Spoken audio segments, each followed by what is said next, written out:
Skeleton Key, John, thanks for opening up your doors and letting all these fine folks in, man. So can you tell us a little bit of what this means to you, what it's all about, this event? So we've been working with Josh and his company since we opened. They've got a lot of knowledge that's very specific to our business model.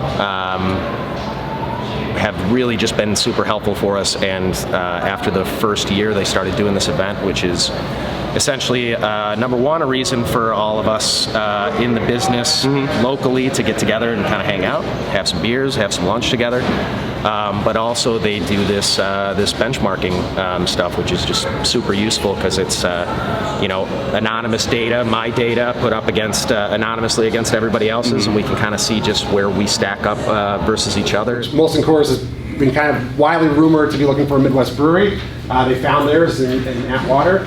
Obviously, the Kings and Convicts Ballast Point one, which was a fun and interesting one that happened here. But then here in New Belgium, and I think Boston Beer and Dogfish have really belay the point of we're in a mature market, and if we want to have the growth we want, we may have to purchase or acquire other breweries. The information is jam-packed, and there's tons of actionable items. Like, how did you come up with this idea to like bring all your clients together this way?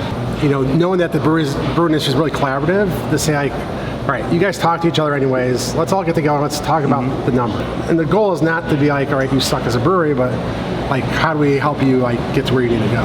And you may not be doing well this year, but our goal is to make you better next year. So, what are you excited about for 2020 beyond for like a local brewery owner? Yeah, I think, if I was a local brewery owner, I think there's just a lot of tremendous growth opportunities to be had.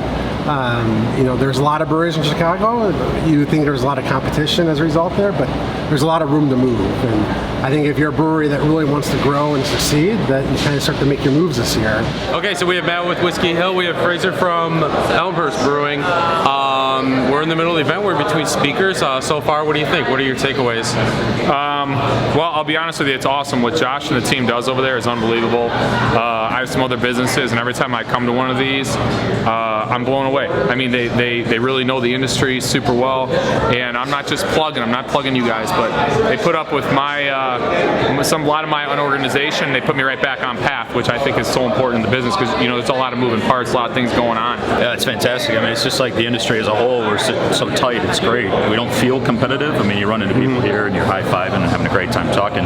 But as far as the numbers go, and Josh, I mean, just when you start to feel good about yourself after a good year, you come here and realize, crap, I got a lot more to do. Now that you see yourself and your numbers against others, you're really happy with certain benchmarking data, but it's good to see the numbers compared to your peers, the breweries you respect, and where you want to be. A business that can spend the most to acquire a customer will win. So if you could mirror yourself and you can spend $3 to get a customer and they can spend 10, you're in trouble. All right, I'm here with Don DeBrita. Don, you did a great presentation here today at this event, this Unfiltered event. What would you say the importance on social media is, especially for some of these breweries who maybe just are starting out, and even some that have been around for 5-10 years? I think the nice thing about breweries who are just starting, a lot of them don't have a lot of resources, they don't have a lot of money, but what they do have is time. Right. They have time to interact with the people who make comments, they have time to take a look at anybody who's drank their beer and engage with them. They have a lot of that time to do that kind of hand-to-hand combat, as we would call it, and really interact with their beer fans and their customers.